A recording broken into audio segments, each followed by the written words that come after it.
Hello, everyone, and welcome. My name is Rosa B. Thank you very much for joining us today.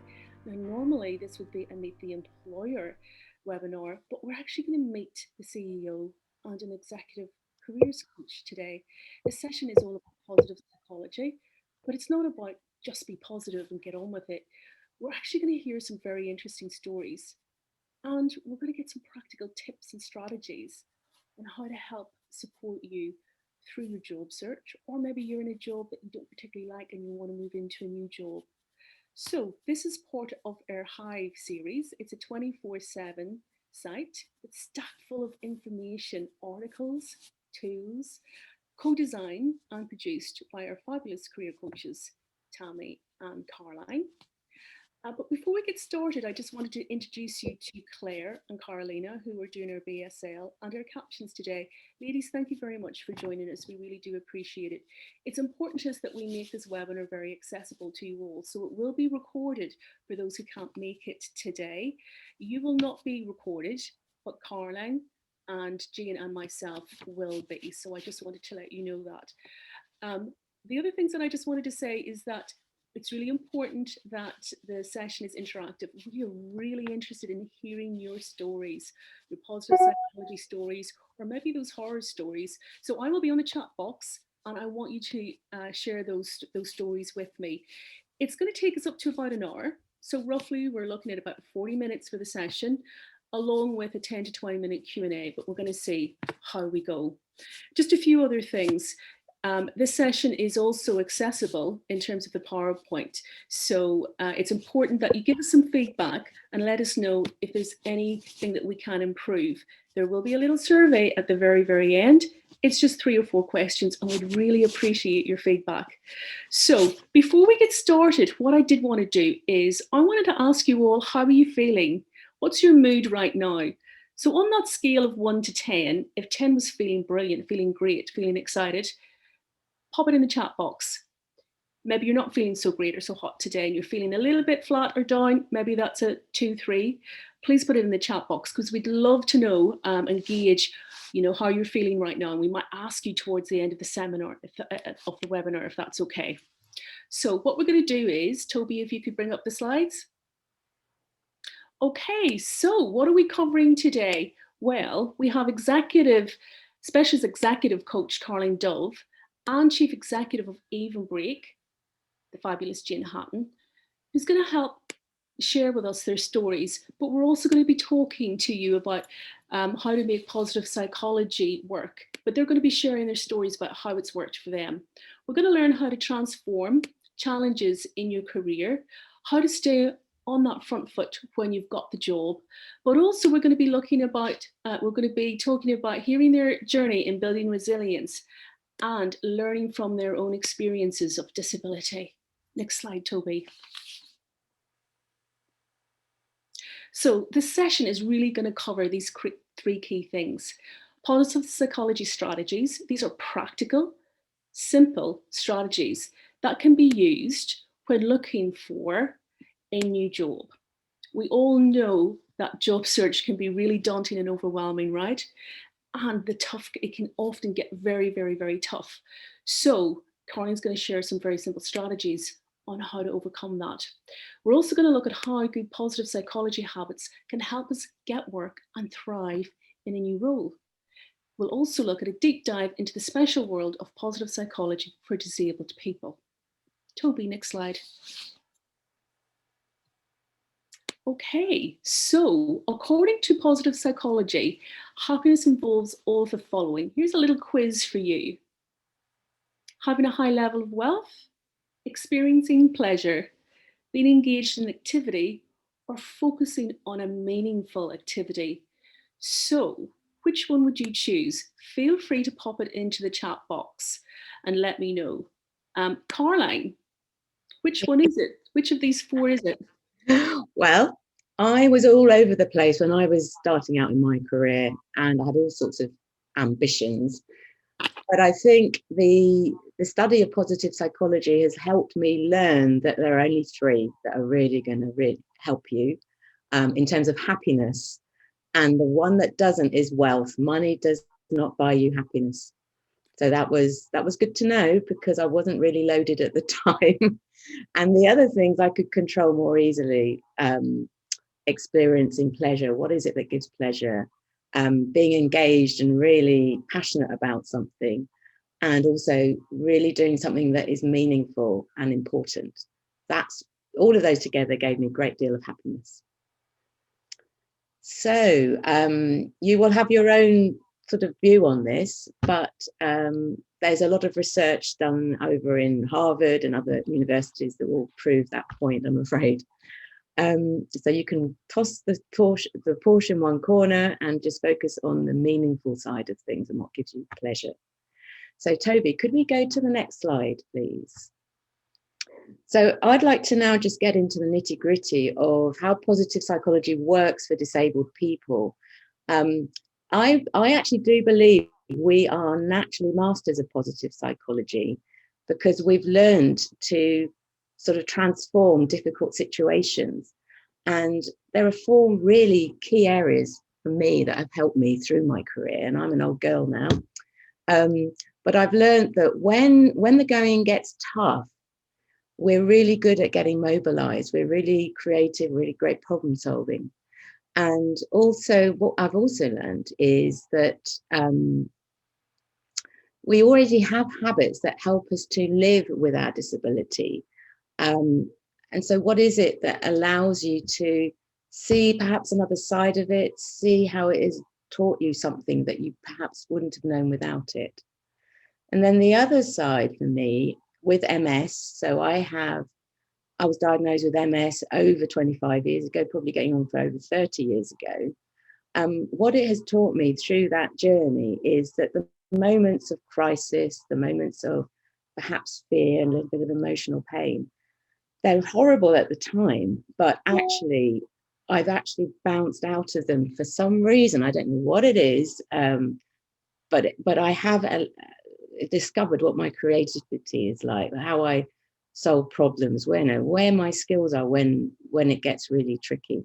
So something gets triggered out of necessity, but then it becomes something that you hone and you do really naturally. And so I don't even think about how I kind of carve my resilience anymore. It just is something I can turn on. And then the other area is that what has been sort of like a superpower in some ways is how I've learned to collaborate with others. And I have found that having a disability, in fact, brings me closer to others, because I disclose it. I'm very open and natural with it. And others disclose something about what their needs are, perhaps, and we collaborate in a very honest and true way. So those are the four key cornerstones I have noticed with disabled talent. And I've done a lot of work around talent management, talent strategies. I used to work on talent roundtables in banking. So I was able to see what allows people to really shine.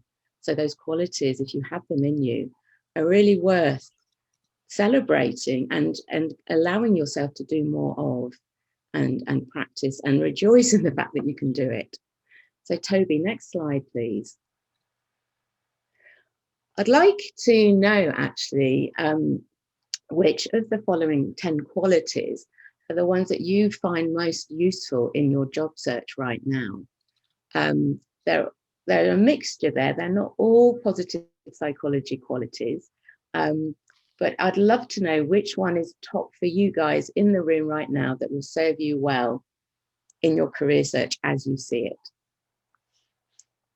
So I'll give you a few moments to do that, and the wonderful Toby is on the case, pressing the buttons.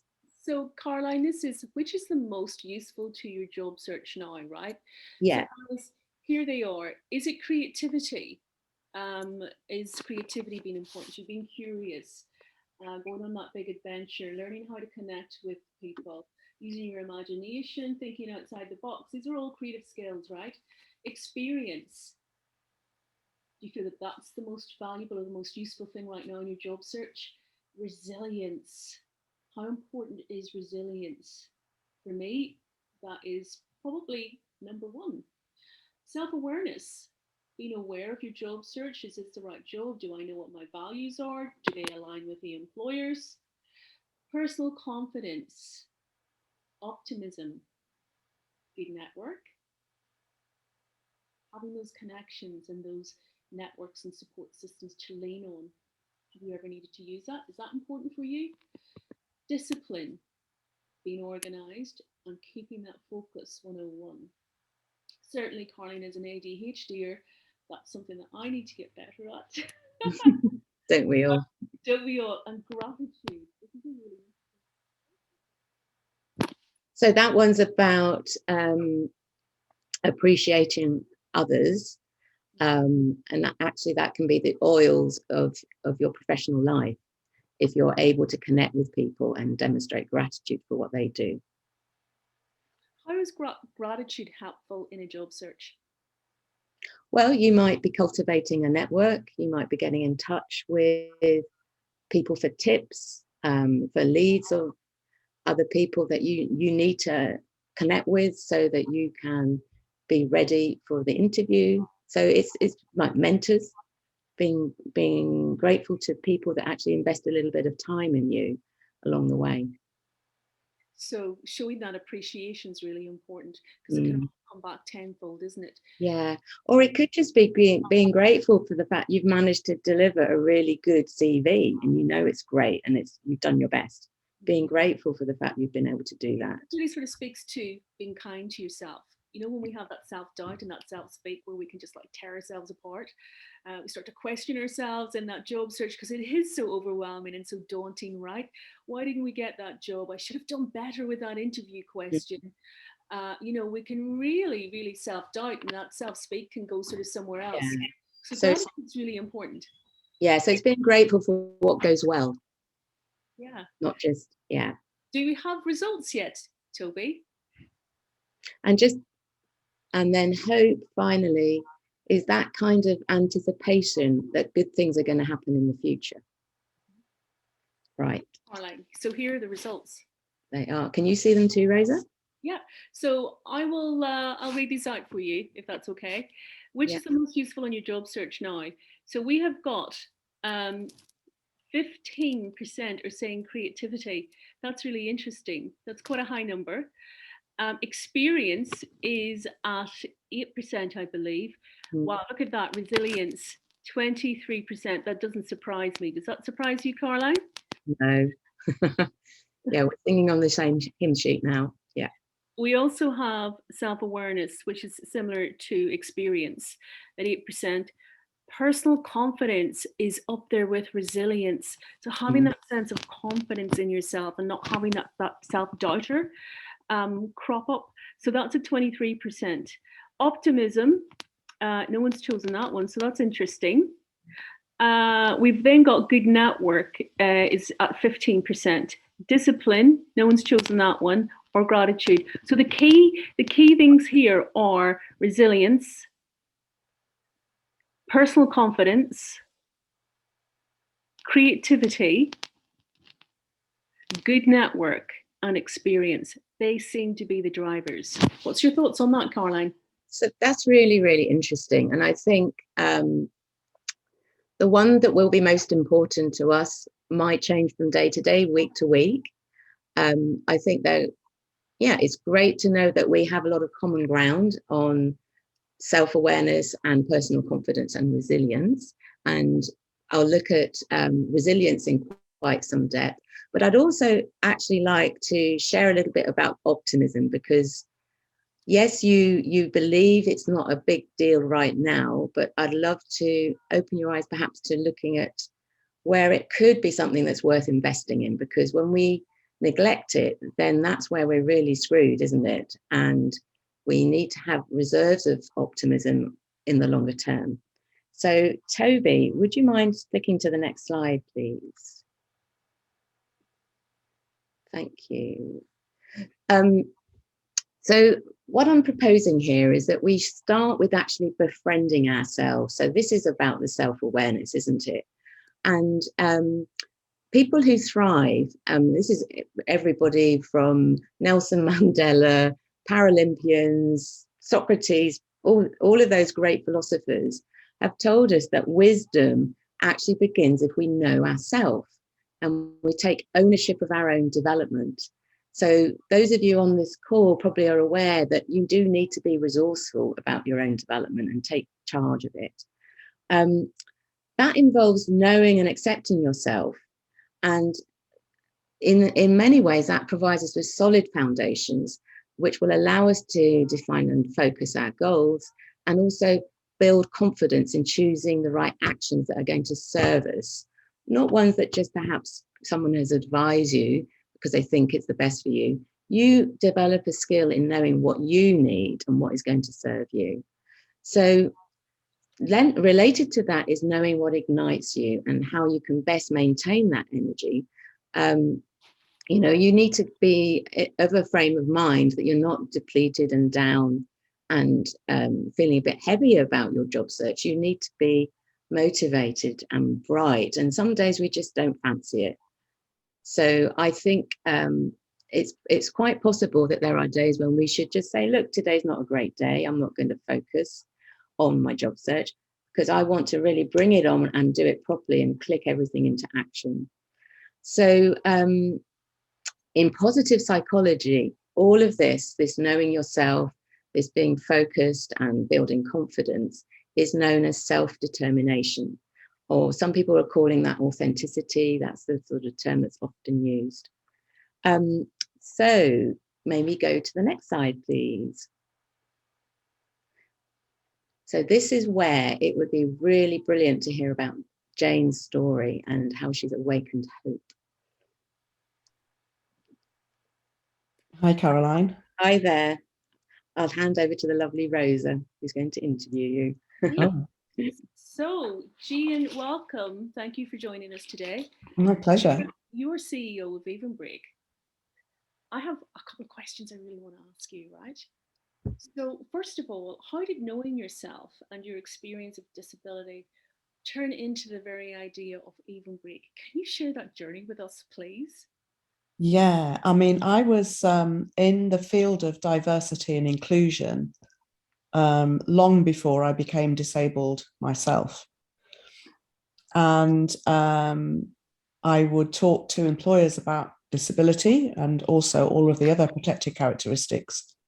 Didn't really have lived experience of disability myself.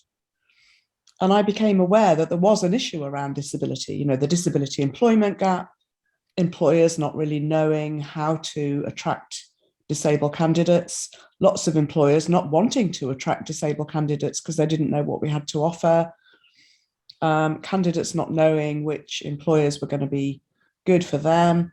So I was aware of all this on an intellectual level.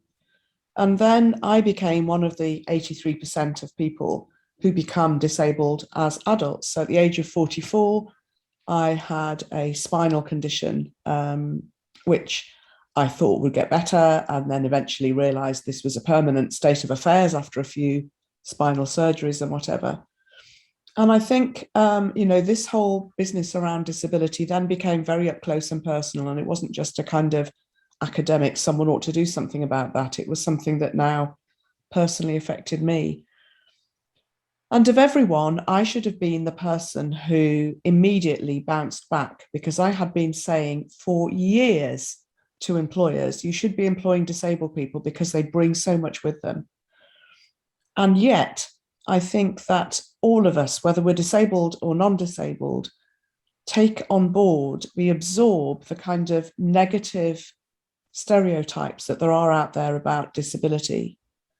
So although I had been saying, pretty much all my working life, disabled people are an asset to an organization, they bring loads of things with them, and I was talking in terms of they and them then, that are really valuable to organizations. All of a sudden, when it happened to me, that narrative stopped in my head. And in my head, the narrative that's much more common was prominent. So you're disabled now. That means that you're not as good as everybody else. Think about all the things that you can't do that you were going to do. Think about all the things that you can't do that you used to be able to do. And, I'm not proud to admit this, but I think it's not an uncommon experience that I felt incredibly sorry for myself, but also I felt very incapable, very much as though I've got nothing of value now to offer anyone. There's not much I can do. What use am I now? And I can't be the parent I want to be to my children, and I can't be the manager I want to be to people at work, and I can't be. And can't was a word that was very commonly coming up in my head. And I think that's, I shouldn't beat myself up for feeling like that, because I think it's a very human reaction. And I liken it to going through, and I'm talking to the, people who know what I'm talking about here. It's very much like a bereavement. You go through mourning the life that you thought you were going to have that you're no longer going to have. And it's an essential part of grief. And somehow you have to go through the stages of grief to come out at the other end. But there did come a time when I kind of questioned myself, and I thought, is all of this really helping me? Is focusing on all the stuff I'm not going to be able to do, all the stuff I wish I could do, all of that, is that serving me in any way? Is it taking me further forward? Is it helping me? And clearly it wasn't helping me. I mean, it was a necessary part of the grieving process, but I needed to continue through that grieving process, through to the acceptance and the, what am I going to do with this? And I think at some point, and it might have taken me 2 years, so I'm not a good example of this, because some people it might take 5 minutes, some people never come out the other end. But I think I started to think to myself, actually, is this true? Am I useless? Actually, no, I'm not. I still have all the same knowledge and experience that I had before I became disabled. And now I have new experience to add to that. I have the experience of being disabled. And so this issue about the inequality in the workplace, in the world generally, but specifically in the workplace, kind of made me think, I'm doing this. I'm valuing myself less than other people. How is that helpful? And then I started realizing that actually it could be helpful, because there was an issue there that still nobody was addressing. And when I had said to myself, when I discovered all of these issues around disability, the fact that employers didn't recognize disabled people as assets, why would they? I wasn't. That those employers who did want to employ disabled people didn't know how to do so, and that disabled candidates didn't really know where to go to find, the right people. And so I thought, actually, I could do something about this. Instead of thinking, why doesn't somebody do something about this? I could be the person that does something about this. Excuse me. Because not only have I got the experience of equality and diversity and all of that stuff I've been doing for years and years, now I also have lived experience of being disabled. So I can do something about that. And so it was really a kind of realization that all the things I'd said before I was disabled were true. Disabled people do have a lot to offer. We do bring extra things with us, and we do become problem solvers. And I'd had to learn how to do things differently. So my particular condition meant that I couldn't, at that point, sit. I was lying down flat. How do you run a business lying down flat? Well, you find ways of using a computer lying down. You find ways of doing things differently. And I'd been doing all of that. So I'd kind of been living the things that I'd been saying to employers about why they should employ disabled people.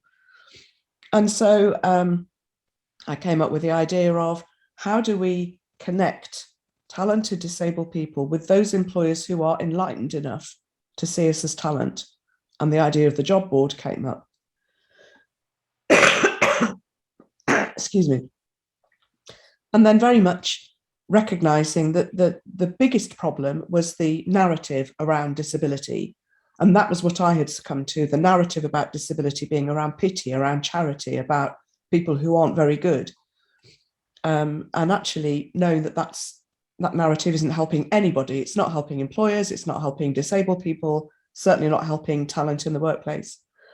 So, for me, Evenbreak was very much about, yes, the job board was the core, but around it needed to be, let's change the story about disability. It isn't a story about sadness and tragedy and what people can't do. It's a story about an incredible amount of wasted talent and we all lose out from that wasted talent, because we mean that talent isn't being able to use its talent and celebrate its talent and find its way in the world. But it also means that employers are losing out on all of that talent. And so I think it took me a long time to get to that point, but my journey through becoming disabled really brought me to a point of recognizing that we need to do so much. We need to change the way we talk about disability, the way we think about disability, the way we employ people, the way we treat disabled candidates, the way we support employers, the way we support candidates.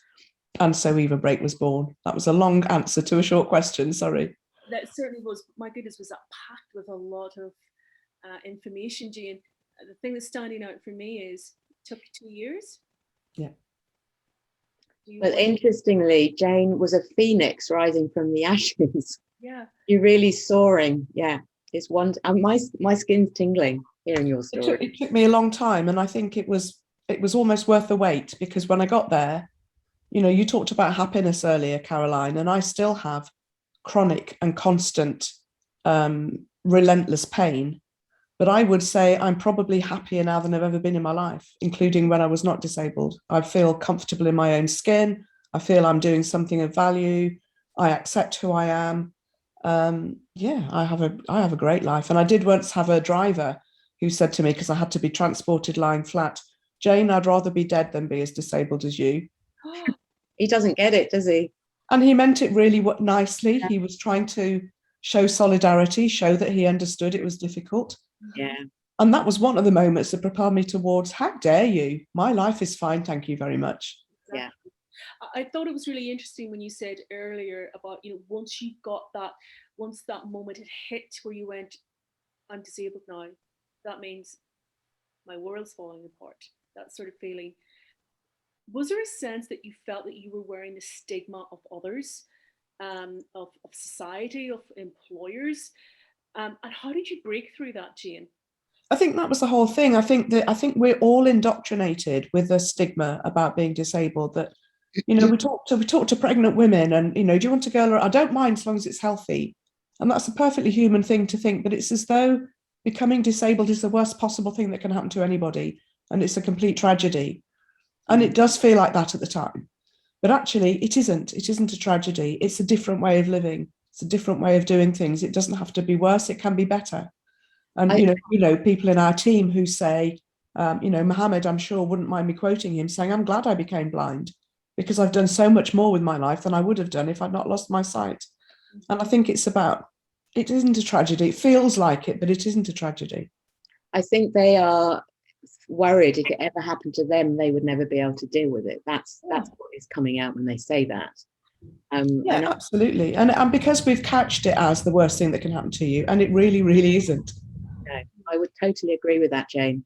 And, you know, we are more stronger and resilient than what we think we are. Sometimes it's the fear of the unknown. And then when you're placed in a situation, you know, you sink or swim, right? Jane, I want to ask you one other question. This is a sort of a hindsight question, so I hope that's okay. But looking back at the person that you were, and you've shared that very eloquently with us, what do you wish you could have told your younger self? I wish I could have told my younger self all the things that Evenbreak is now telling people. That disability is part of life. It happens to lots of people. It can happen to anyone. That disabled people have all the same rights and values and responsibilities and as everybody else. And being disabled isn't all-encompassing. You know, that you can be disabled and be a woman or a man or a parent or a child or a consumer or a voter or a worker or a manager it's part of life. And I wish I had recognised then how much disabled people had to offer, so that when I became disabled, I wouldn't be focusing on all the things I couldn't do. I would be focusing on the things I could do. I just wanted to share with you some comments in the chat, if that's okay, both. Yeah. We have, I think it's Hattie. Hattie, thanks for sharing. Absolutely, this is exactly how I feel and find myself thinking when you were eloquently explaining, that whole process that you went through, Jean, in that moment when you became disabled. We also have Jessica saying, I managed to thrive during an interview, even though I did not get the job. Um, I created a very good impression on the interviewers, and they told me they hope that I can keep in contact with them. I did not feel confident before the interview, but I felt immensely confident during the interview. I was a bit shocked, but much more confident afterwards. Having faced many barriers recently, my confidence has had a bit of a hit, but this experience has lifted me up. Oh, lovely.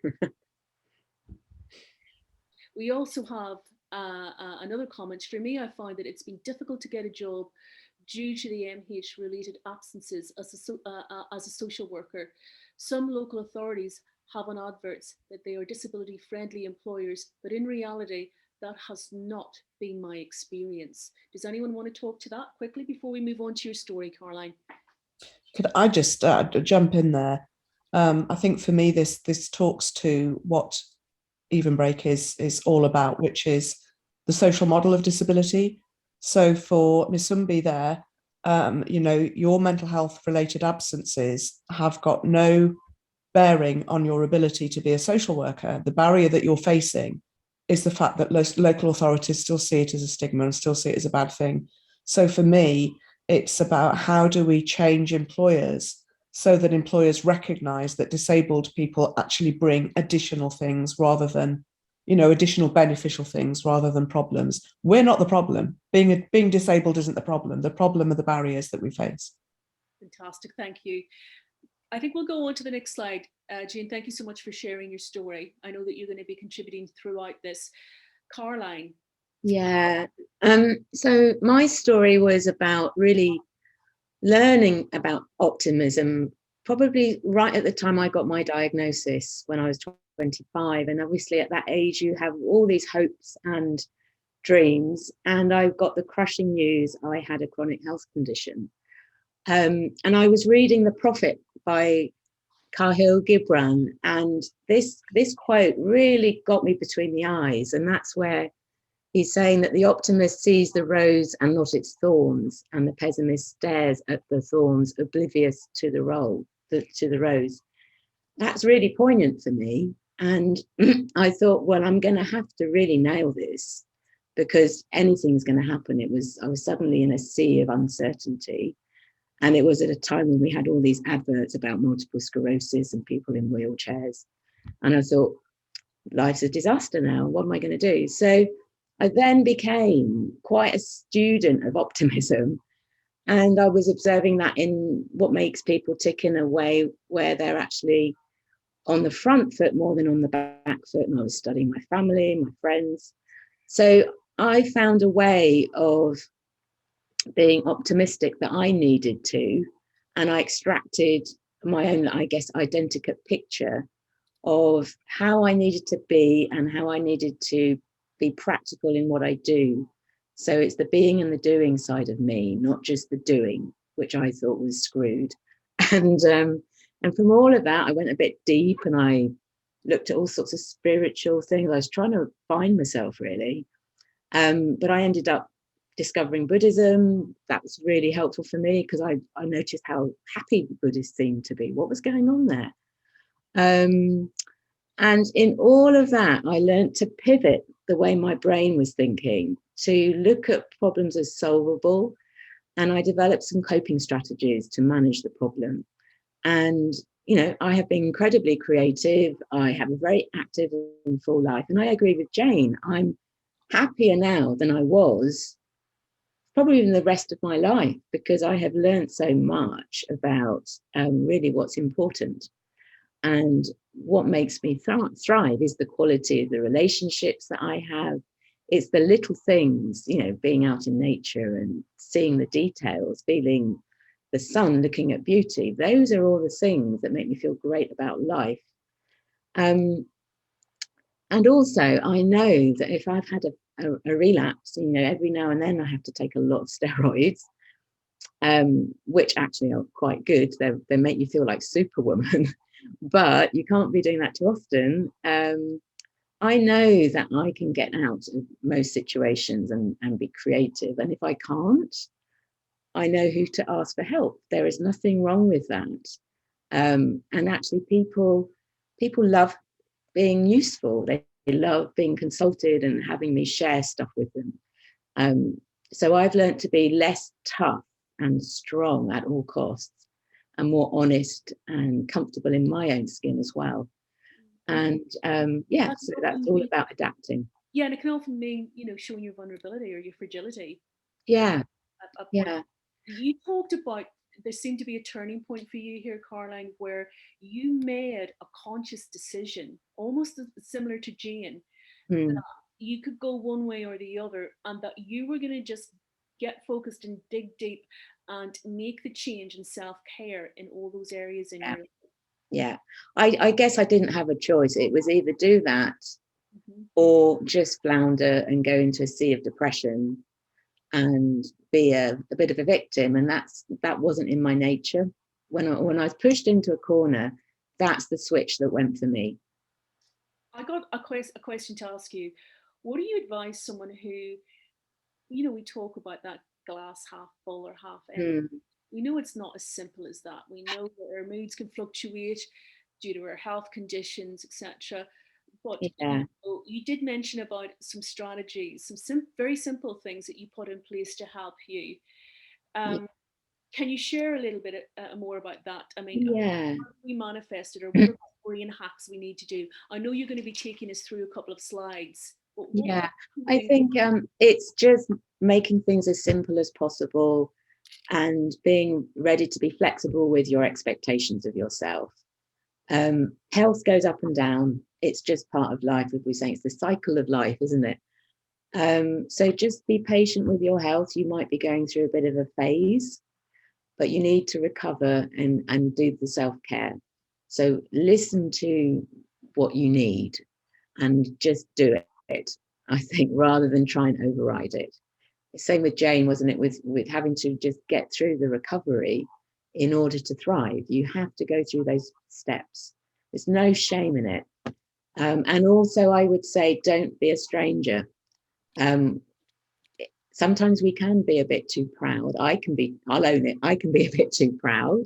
I think I can tough it out. But in fact, if I can be brave enough to be vulnerable, that is all part of the healing process. And you have these really beautiful moments with people. I remember when I had my last relapse, I couldn't get into my bed. My body just went completely stiff.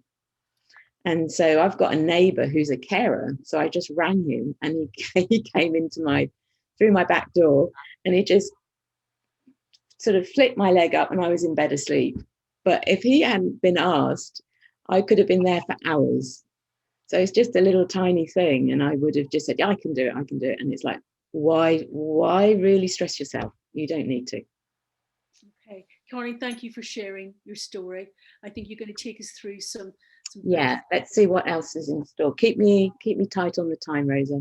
I will. So so resilience, I mean, there's so much written about it, especially now with COVID. Everyone's on resilience courses. But I would say, let's look at the nuances on resilience. It's not about being like a rubber band necessarily. I mean, it might be in your case, that is what works for you. It's how you flick into a response. But there are other ways of being resilient. So, and it will vary according to the situation. I think the main thing is to be paying attention and to be skillful rather than just a one-trick wonder with resilience. We have less reserves of it depending on what's going on for us. When we're really tired, we might be a little bit more scratchy and it just doesn't flow.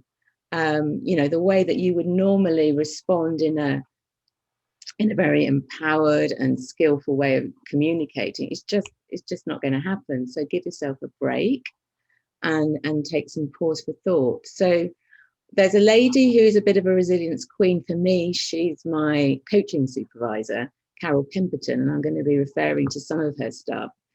And she talks about resilience in terms of it being like a slinky. I don't know if you remember, you're probably not old enough, Rosa.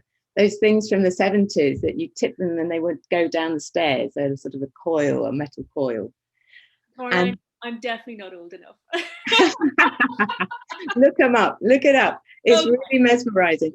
So, but the nice thing about a slinky is it's got a structure and yet it's flexible. So it's not too tight. And it's got a dynamic energy, and it just propels itself. You could put it at the top of the stairs, and it just goes down one step at a time. It's really sort of hypnotic if you see it. So that might be. I mean, I would say that is the model for me. In fact, not the rubber band, because if you stretch a rubber band, it can get overstretched and it just gets out of control, and you release it. A slinky is much more useful for me. Or you might say, I'm more like a tree. I've got strong roots and I've got the ability to grow and evolve like the trees in the branches. So just have a little think about the image that makes sense for you.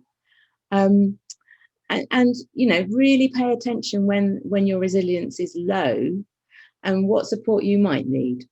You don't really have to be Mr. or Mrs. super tough all the time. Okay, so I don't know if Rose, is anything interesting in the chat coming up on that? I can see it moving. Can't focus on what it says. I'm going to share some things here.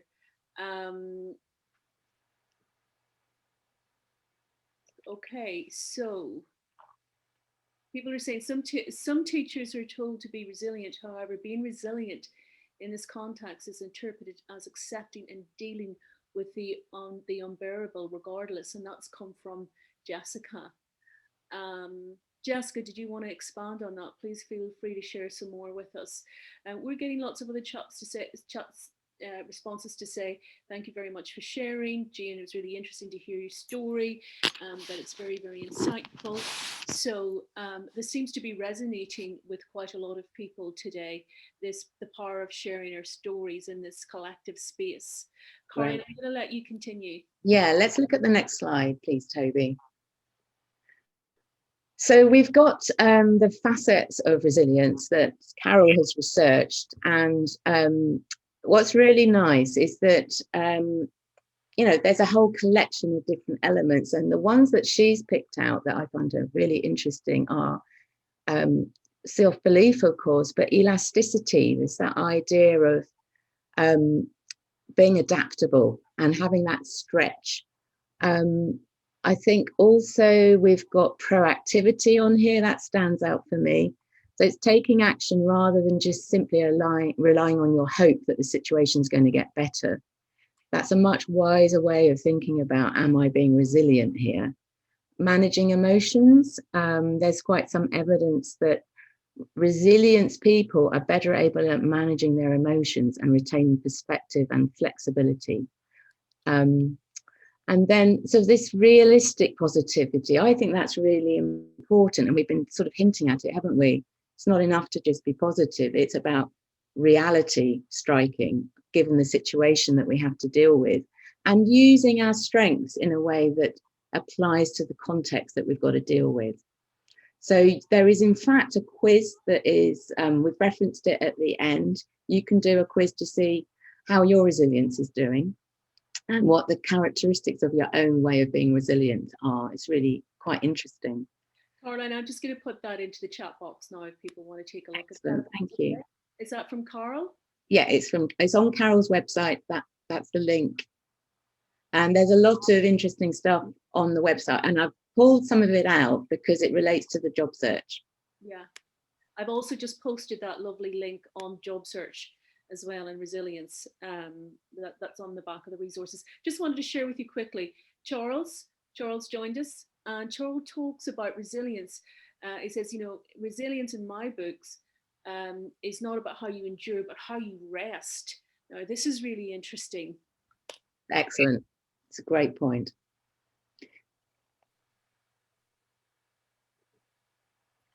Yes, because if you don't rest, it's hard to sort of keep the others topped up to the right level. You have to have recovery. Absolutely. I think that's a really important point, Charles, actually, that, you know, as you were saying earlier, Caroline, it's about self-care, isn't it? Resilience isn't about pushing and pushing and pushing. Jessica's, you know, talking about teachers and maybe other professionals. You know, we say you need to be resilient, whereas actually what we're saying is we're going to put you under unbearable conditions and expect you to continue on working.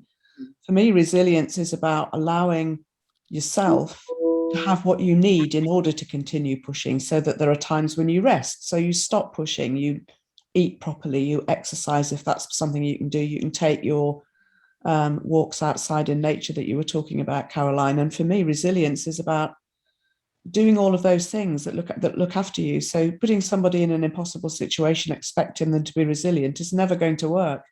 You know, being resilient is about looking after yourself, accepting that things don't always go well, but that sometimes they will go well. As you say, taking charge, being proactive, all of those things. But, you know, I agree with Charles that, you know, rest, that self-care stuff, we can't be resilient without it. Absolutely. And I think certainly for the neurodiverse community, you know, those terms overwhelm, burnout, are all too familiar. And we have to work that little bit harder, right, to do those brain hacks and put those strategies in place so that we don't have those burnouts, and we don't have those exhaustions. Easier said than done. But Caroline, I know you're going to talk to us a little bit more about. I mean, our society encourages us to do this more than ever, doesn't it? It's the way of work, it's the way of pressure, and everyone's trying to earn as much money as they can because everything costs as much as it does. So it's a difficult situation to be in.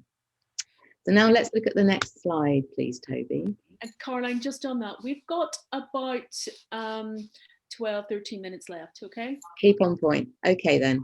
So this next slide is on actually authentic gratitude, and we talked about it a little bit at the very beginning.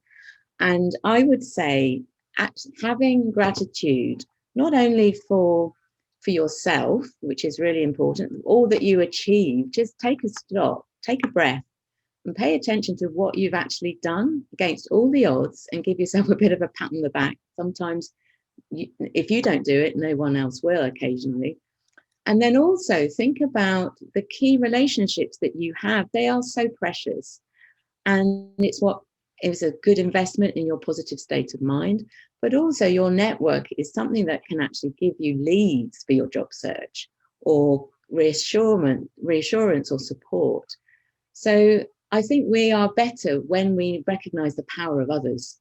It's absolutely crucial. And I do worry about my candidates when I see that they have got a little bit solitary. Maybe they are doing it on their own a bit too much. So I really think our role is to enable that.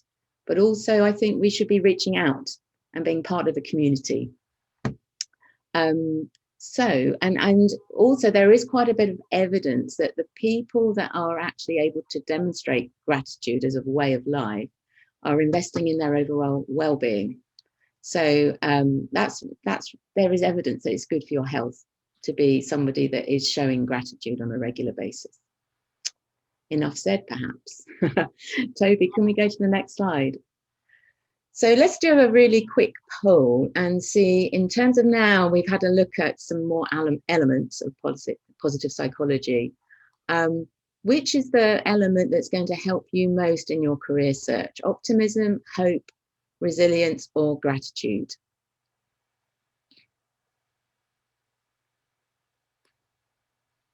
What do you think, Rosa?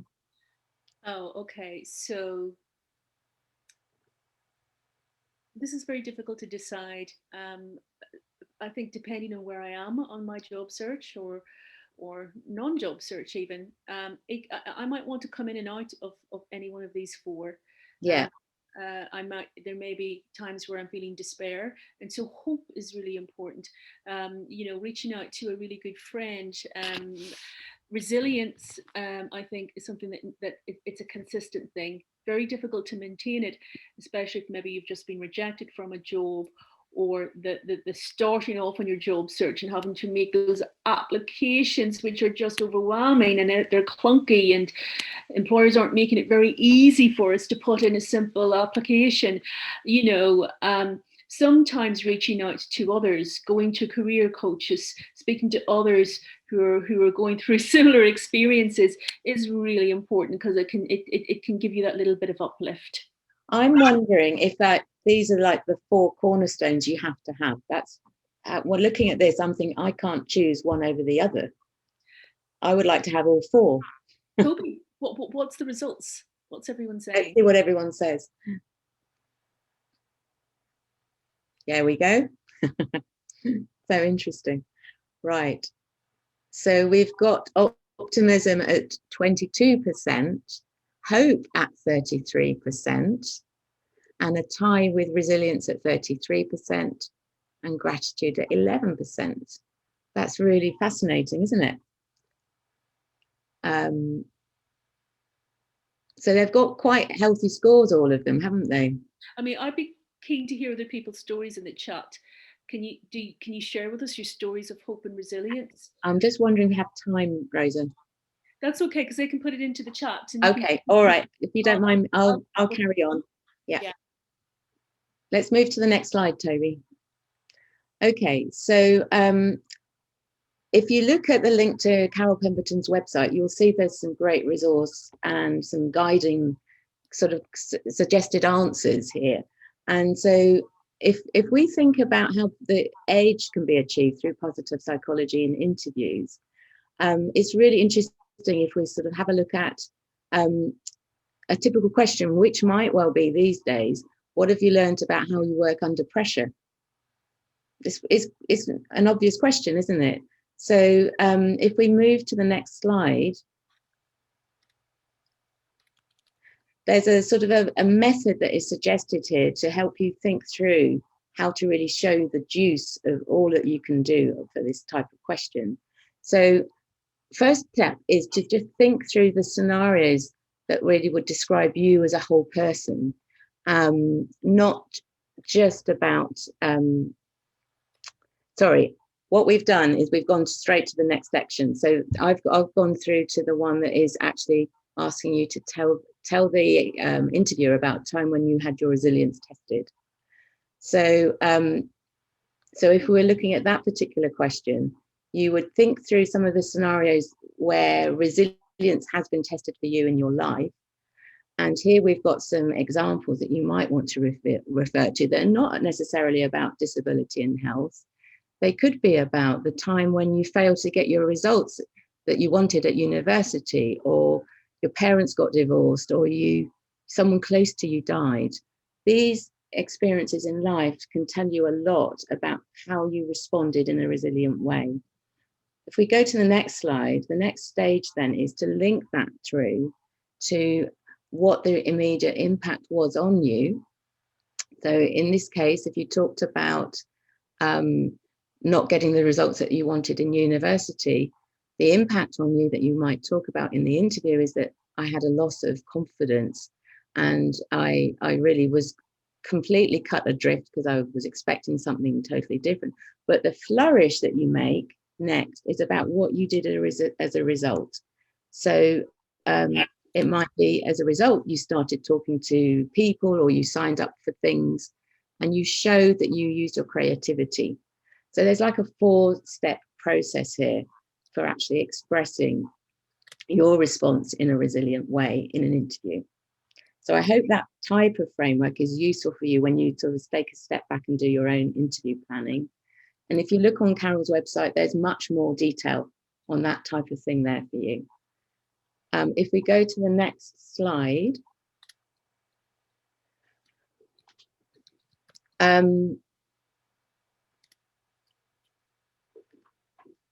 oh yes, and then it's like what you in fact learned from the experience, and this is where you will actually say, it's your conclusion from this experience, I learned that ...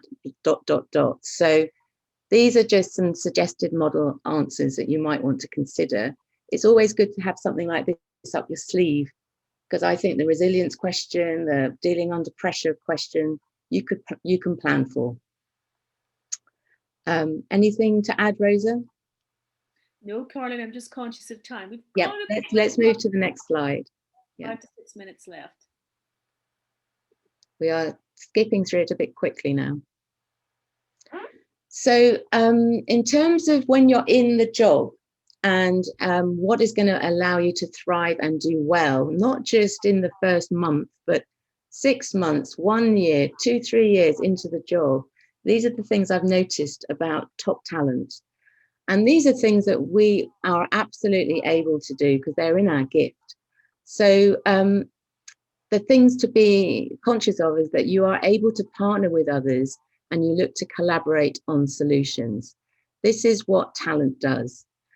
Also be prepared to speak out and be happy to educate others on inclusion topics. It's a two-way street. When you're in the world of work, it's not about them and us. Jane talked about the them and us a little bit earlier on, and I think it's we is the attitude that we should have. We are there to help other people up on their learning curve with understanding how to work with disabled people.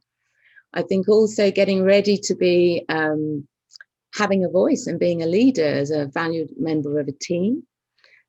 When I was in banking, I was actually asked to do a lot of things and speak up and represent and encourage others in the organization. Also being honest with yourself. If you see your manager as a customer, a critical stakeholder, or just someone who also has needs, you're going to do really well with your manager. You can imagine how that would feel being treated in that way by someone on your team. The manager is your biggest potential ally and your most important ally. And I think there's a mantra that people join organizations but leave managers. But also we can be very clever with how we work with our manager and respect their time. I would also say never ever neglect your network of stakeholders. You might have got them activated as you're in the job search frame of mind, but you should be keeping those going ongoing because they will actually let you know about opportunities, give you guidance. So your allies, mentors, and stakeholders are really valuable. And I think crucial to all of it is that you have an adult to adult mindset in relationships with everyone at work. Often I see the problems that exist when we adapt a parent or a child relationship, which isn't about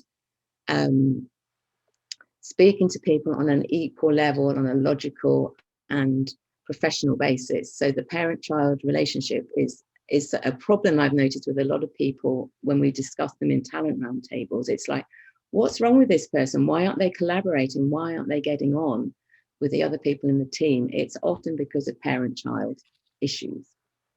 So that was a very quick whistle-stop tour. If we go on to the next point, because we do want to allow you to have some questions and answers. The final word is from Martin Seligman, who is the father of positive psychology. And he's saying really that on investigating where it really counts and where people thrive, he's looking at the importance of grit. And grit is defined as where a person has real perseverance and passion for long-term goals. I think that's really interesting, and it's becoming more and more something that's talked about. And he's looking at this in his research at Penn University, that the grittier individuals accomplish very difficult challenges, the most difficult challenges. I think actually the disabled community can really help him write this book he's researching right now. I think we know this really well and we do it. Fantastic, Caroline. Okay, I'm keen to see if there are any Q&As, and I think that there is. Just going to go to those really quickly. Jessica, what would you say there is a big difference between using positive psychology and being resilient? Some argue that being resilient is possible if we have experienced hardship.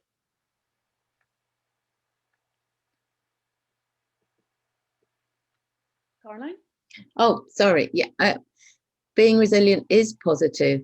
Sorry, being resilient. I'm going to read it out. What would you say? What would you say? There's a big difference between using positive psychology and being resilient. Some argue that being resilient is possible if we have experienced hardship. It is, and it is something we discover, I think. I see resilience as part of positive psychology. It's one of the facets. I think that's how I've seen it working. And hardship really opens a whole window on who we are and our reserves of resilience. I think it requires us to actually have greater depth, and become more and more resourceful. And we have another comment. For me, I find that it's been difficult to get a job due to MH-related absences. I think we talked about this earlier, so this has already been answered. Some local authorities have on adverts that they are disability friendly, but in reality, this is not borne out of my experience. And Jane, I know that you talked to this, that there's a lot of work that employers still need to do. So there's a big piece here around being our own self-advocates and being able to tell employers what our needs are in terms of our accommodations and being able to assert that, right? Definitely. And also to be able to identify employers who are genuine about this. Mm. So, we know that pretty much every employer will say we are an equal opportunities employer. We also know that most aren't, particularly when it comes to disability and mental health. So I think, it's about looking at an organisation, doing some research. Is it the kind of organisation where disabled people are thriving already within the organisation? Do they have employee resource groups? Do they offer support for disabled people? Do they offer flexible working? Are they advertising on Evenbreak, for example? Are they signed up to Disability Confident? That just gives you some kind of a signpost that at least disability is on their agenda. So I think for me, if we don't want to knock our heads against brick walls all the time, it really is about seeking out those employers who take inclusion seriously, because we don't just want the job, we want to thrive when we get in the job. And so I think doing all that research beforehand can be, pay dividends, really. Fantastic. Yeah, I think the trend is to get better at that. And I think you will get enlightened managers in unenlightened organizations, and you can still get into them perhaps if you manage to find the right individuals. And I would say if you're going for a job, it might be possible to find out about who the individuals are, what their culture is like through your network. If you can somehow find a way, if you're in LinkedIn, you can ask people, does anybody know somebody that works at this place or is connected to these people? And I think, organizations change all the time. And I think people the government, disability confidence standard, their feet are being held to the fire a lot more, aren't they? People like Jane are pricking people's conscience about doing the right thing. We're getting there, but there's still a long way to go, but we're definitely getting there. Yeah. This is interesting. This could really go on. We could probably talk to this for another hour. We're having great responses here from people sharing their stories, and actually some really positive and constructive feedback today. We have run out of time, unfortunately. But I do want to say a very, very big thank you to everyone who has taken the time to come in and share their stories, and share how they're feeling, what scale they were on today. Right now, how are you feeling? Are you feeling more buoyant? Are you feeling a little more positive? Do you feel you've got a little bit more hope based on what we discussed today? Because the power of stories are so important. Caroline, thank you so much for sharing your strategies. Jane, thank you very much for taking the time out of your very busy schedule to share your story with us today. And again, thank you everyone for joining us. Please go to the Hive. It's stacked full of lots of fabulous resources. We look forward to seeing you on the next webinar. Go to the About Us. There's an events page. All you've got to do is register. It's really simple. And at the very end of this, there will be the opportunity for you to fill out a very quick survey. It's 4 simple questions. We'd really love and we'd value your feedback. So thank you all very much for joining us today, and take good care. Thanks, Rosa. Bye. Bye.